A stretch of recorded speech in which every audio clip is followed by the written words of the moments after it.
One of my favorite show adaptations is coming back, and I will gladly say that Fallout Season 2 will be one of the most anticipated releases of 2025. After connecting the dots, researching the brand new teaser trailer, and investigating deep game lore from Fallout New Vegas, I feel I have figured out the entire plot of the next season, and I can confidently say that this upcoming season will be one to remember. So Season 1 ended with Hank McClane marching in power armor towards the glittering ruined skyline of New Vegas. The new teasers and images confirm it. New Vegas is the main event for Season 2, but the real question isn't if we're going, but why. I don't think the city is just a backdrop, it's a character in itself, and the ruler, the infamous Mr. Robert House, is poised to become the most important player in the whole show. To me, the central mystery of Season 2 is this: how will the reemergence of New Vegas and the influence of Mr. House change the game for Lucy and the Ghoul? The showrunners have hinted that this isn't the same New Vegas from the game. Some time has passed and the world has hurried on. This gives them the perfect canvas to tell a new story while honoring the old one. We see Lucy and the Ghoul trekking through the desert, we get glimpses of the pre-war city in Cooper Howard's flashbacks, and the Lucky 38 casino looming over everything. This feels like more than a location change, it's a whole paradigm shift, and at the heart of this shift I believe is one man, or what's left of him. To understand where Season 2 might go, you have to understand Robert House. For anyone who doesn't know, House isn't your average wasteland warlord. Born in 2020, he was a tech visionaire who founded Robco Industries, the company that made the Pip-Boy and Mr. Handy robots. He was a billionaire industrialist, the king of Las Vegas, and a man obsessed with the future. Thought to be inspired by the real-world recluse Howard Hughes, House was a brilliant, eccentric, and absolutely ruthless perfectionist. Before the bombs dropped, he calculated the war was coming. Using his massive fortune, he built a defense network to shield Las Vegas from nuclear fire, all centered on his pride and joy, the Lucky 38 casino. And to make sure he'll be there to see his creation through, he cooked up a way to preserve his own life by plugging his consciousness into a massive supercomputer, basically making himself immortal. For over 200 years, he ruled New Vegas from the shadows, a puppet master pulling the strings from his penthouse throne. His goal has always been singular: restore order and civilization, build a new bastion for humanity, and maybe even push us to the stars. He's an autocrat who believes his vision is the only path forward. He isn't driven by simple greed, he's driven by God complex and the unshaken belief that he and only he knows best, and he'll use anyone to get what he wants. This brings us to our heroes, and who I think are walking right into House's web. First, you got Lucy McClane. Everything she ever believed in has been torched. Her dad is a monster, her vault was a lie, and that okie dokie attitude has been sandblasted all the way back to the wasteland. She's out for answers and for justice. Her entire identity is shattered, and now she's just traveling with the Ghoul, the very embodiment of the cynical world she's been thrown into.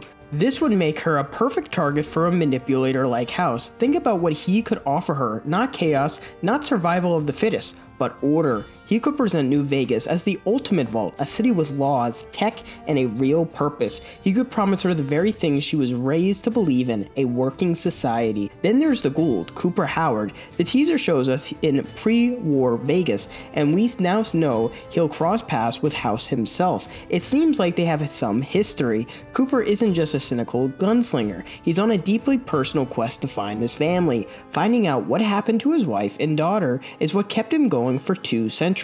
And who would have the best records of the pre-war world? Who would have been watching Vault-Tec as a corporate rival? Robert House. I think House could offer Cooper the one thing he wants more than anything: information, the truth. Where was his family taken? What was Vault-Tec's real endgame? House might hold the keys to Cooper's past. In exchange for that knowledge, all Cooper has to do is what he does best: be a monster. House needs an enforcer, a person to cut the threats to his city. In his quest for personal revenge, Cooper becomes the perfect tool for House's quiet war. So here's my theory on how the plot of Season 2 will unfold. Lucy and the Ghoul will get to New Vegas, each chasing their own goals. They're working together, sure, but that alliance is shaky at best. House, watching from the Lucky 38, likely won't see them as a team, but as 2 powerful assets he can use against his enemies, and maybe even each other.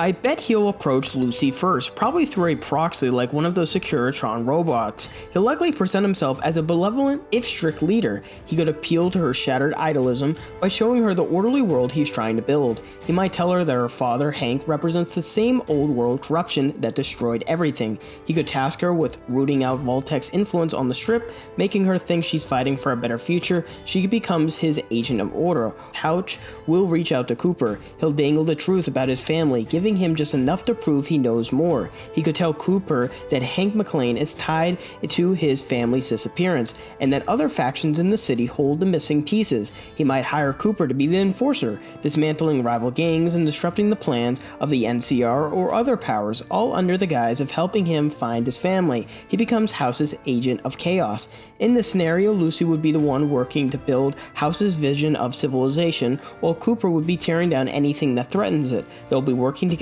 the same end without realizing it, their paths crossing as they unknowingly serve the same master. The drama wouldn't just be fighting Deathclaws, it will be about the ideological war between them, all fueled by the unseen hand. Furthermore, this brings us right back to Maximus and the Brother of Steel. They ended Season 1 feeling unstoppable. They have the Cold Fusion prize now. For them, this is everything that they've been fighting for, but power like that doesn't just sit on the shelf, it demands to be used, and the Brotherhood will look out at the Wasteland. They're gonna see one giant glowing threat that represents everything they hate, Mr. House and New Vegas. In the game's lore, House made it clear he sees the Brotherhood as fanatics who need to be wiped out. The feeling is definitely mutual. The Brotherhood's entire mission is to control dangerous pre-war tech. Well, Robert House, a pre-war tech guy living in a computer who runs a robot army, is basically the final boss. So that's my big theory. Mr. House, the puppeted master, pits our heroes against each other by promising the very things they crave the most: order for Lucy, truth for the gold, and heck, I could see Hank McClane trade Vault-Tec secrets for Mr. House's protection,